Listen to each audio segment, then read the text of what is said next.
Fielder of this tournament. तो बुलाना चाहेंगे और झिंकू साहब को और बेस्ट फील्डर अवार्ड कलेक्ट करने के लिए बोलना चाहेंगे।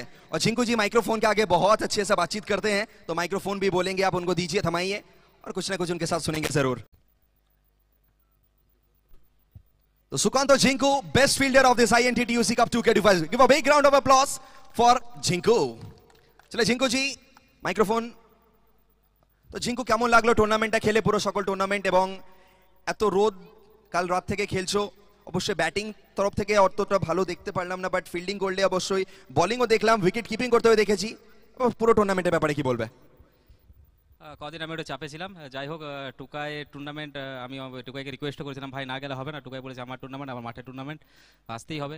তো যাই হোক একটা যেটা অভয় বললো, আমাদেরকে টুর্নামেন্ট জেতা মানে খুবই দরকার ছিল, কারণ টুকাইয়ের মাঠে পাড়াতে খেলা এবং কি ও দাদা তার বাবাও এসেছিল, কাকু এসেছিলেন। তো যাই হোক টুর্নামেন্ট জিতেছি, টুকাইয়ের জন্যই সবাই এফোর্ট দিয়ে খেলেছি, যতটুকু পেরেছি এফোর্ট দিয়েছি, জিতেছি, খুশি। অবশ্যই টুকাই অনেকটা পরিশ্রম করেছে টুর্নামেন্ট নিয়ে, তো টুকাইয়ের জন্য কি বলবে পুরোটা টুর্নামেন্টের স্ট্রাগলের জন্য? বলবো যে বাঁকুড়ে আমরা এক্সপেক্ট করি যে পিচ অনেক ভালো হয়, টুকায় যথেষ্ট পিচ অনেক ভালো, এন্টার টিম অনেক খেটেছে, দেখা মনে হচ্ছে যে এই পিচে মেহনত আছে অনেক।